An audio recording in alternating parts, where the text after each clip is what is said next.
Hi there, welcome to Chris's take on controlling your fear. Now, as we navigate this life, we all have fear, do we not? So in the next short video, I've got 6 short tips and observations for you on controlling your fear.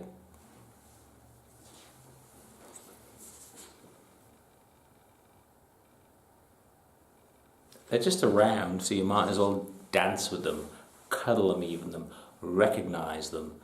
They are around. The secret for us all is to find the formula to suppress those fears and wipe them out and go and do some stuff. But dance with them. It's a good place to start.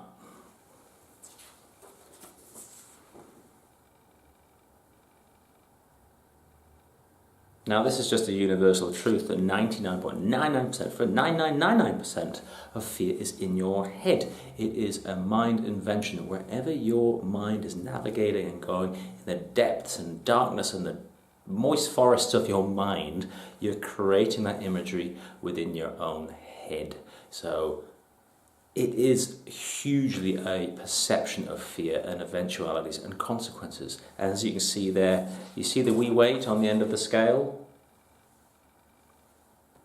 That is the reality. I know that doesn't often help people when they hear that, but that is the brutal truth. It is significantly a perceived emotion.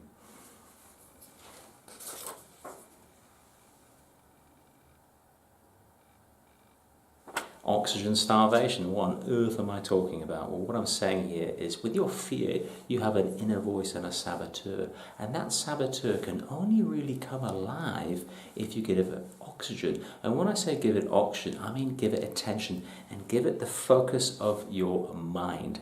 If you give that little saboteur the focus of your mind, he or she's going to run ragged around the room. They're going to get bigger and faster and larger and louder, and they're going to end up dominating you. So starve the oxygen.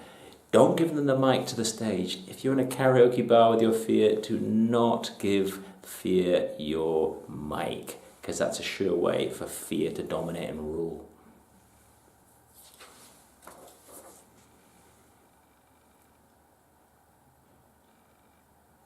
This is a terrific therapeutic approach. In the NLP world, it's called provocative therapy.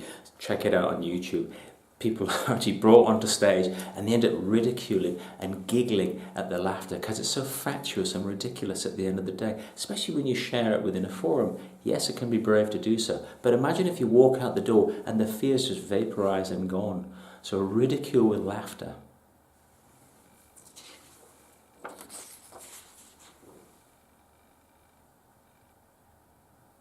You've just got to do some stuff. You've got to be a little bit dynamic, take a risk.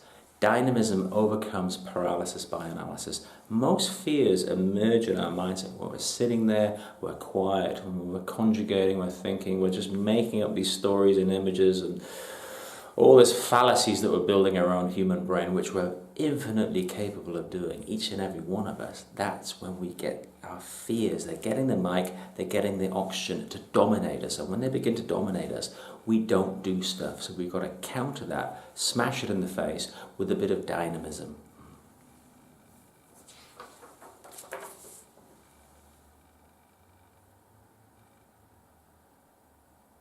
You hear such horror stories in the world today, and you think about that in your own right, in your own life. What is the worst that can happen if I do this? If I have this cold conversation, if I even go on that date, which I'm a bit scared of, or I go for the job interview, whatever you're faced with, or the marathon that you're running that you haven't really done that much training for, just create that action. It'll set you free. You've got to do some stuff, smash fear in the face. So there we have it. 6 short tips and observations today on controlling your fear. I hope you took something from that. I'll see you soon.